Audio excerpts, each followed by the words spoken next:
welcome back to another cooking break with Dani. Today we're going to try something a little bit different. This is going to be a cooking break with Dani to go, which means just that. It's going to be a very quick video. It's going to be something on the go, something that is a fun fact, maybe a really easy snack. I'm shooting for a 5 to 6 minute video. Today we're going to talk about the proper way to cook pasta, and this is something that I always find so interesting because I myself, just like a lot of you I would imagine, are going to be surprised to learn the do's and don'ts of when you're boiling pasta. Now it's a very simple concept, right? You pick up a box at the grocery store, usually it's $1, $1 to $2. You boil it and it's done. It's a simple process, but there's so many different things that every household does, and it's a lot easier or simpler than you would imagine.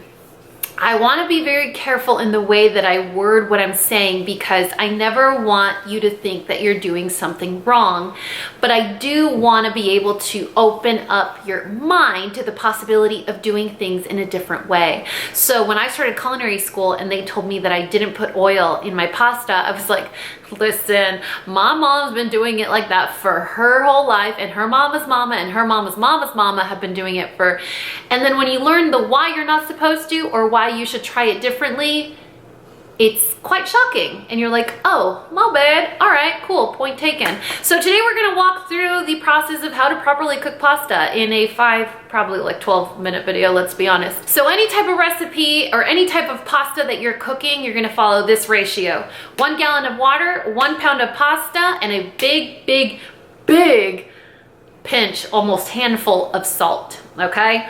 Now, that's it. Nothing else. Deep hot because you need 1 gallon of water and a generous amount of salt. Now, why don't you put oil in your pasta? When you add oil to your pasta water, where does it end up? On the top, right? On the surface. And when you're ready to dump out your pasta, where does that end up? The first thing to fly out of the pot is the oil and the hot water. The last thing to come out is the pasta. So what is that oil doing at all in that pot? Nothing. It's doing absolutely nothing. Now, let's say you're like, well, Dani, I take my pasta out with a ladle or with tongs. So you're carrying that pasta through a level of oil and you're coating it. So what's gonna happen when you're going to put the sauce on it? It's going to slip right off of it. So let's walk through the process of how to properly cook pasta. The first thing you're going to do is you're gonna get a giant pot and fill it with water. You're gonna set it on the stove. You're gonna crank it up to high until you get a boil.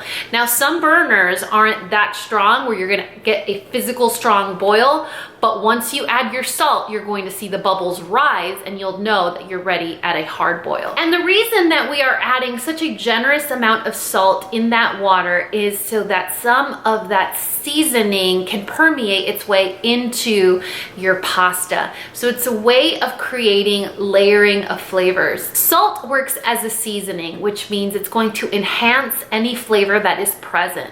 If you were to add something like pepper, rosemary, oregano, those are all flavorings that will change the profile of whatever you're cooking.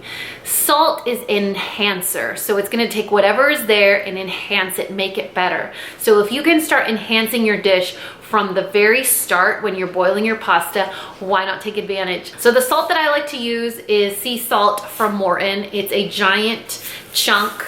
Let me show you guys. It's a giant chunk. I literally pour it into my hand and get a good amount and dump that into my pot of water. And I dump in my pasta. I give it a good zhuzh with either tongs or a slotted spoon, and I let it boil depending on the type of pasta. If it's angel hair, like what we did for the purposes of chicken piccata or chicken marsala, it cooks in about 4 to 5 minutes. You want to make sure that you remove it from the water immediately or it will continue to cook and turn into a big old mush. And if it's any other pasta like a rigatoni or a penne or a spaghetti, something that is thicker, you want to cook it for 9 to 10 minutes. You'll know because when you fish it out and you take that bite, you'll know it's al dente, which means to the tooth. That means it's soft until you get to the center of the pasta. The center of the pasta sticks to your teeth. So that's kind of what you're shooting for. But some people like it a little bit more undercooked or underdone. Other people like it softer. I have a son that likes it mushy, and I have a son that likes it pretty firm. So it really depends on your taste. Generally, when you're cooking for a crowd or family, the expectation is al dente or al diente, to the tooth, with that little bit of chewiness in the center. So the next time that you go to cook your pasta, remember, all you need is water, salt, and pasta, no oil. That oil is going to serve no purpose. It's going to end up in the bottom of the sink, or it's going to coat your pasta and not allow your sauce to stick. And the last thing that I wanted to tell you guys is never, ever, ever, ever, ever rinse your pasta after you've cooked it.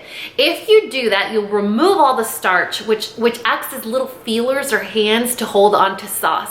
Now, if you were going to do like a cold pasta salad, you might want to rinse your pasta. I don't usually. I like the way it thickens the dressing that I put on pasta salads, but you can.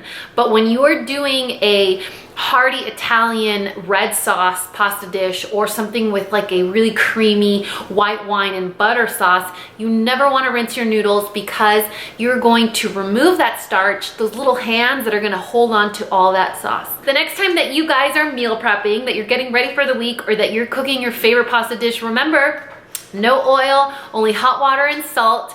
And let me know what your favorite pasta dish is in the comment section below. I'd love to get a conversation going. Let me know if you enjoyed this Cooking Break with Dani to go. I know there are a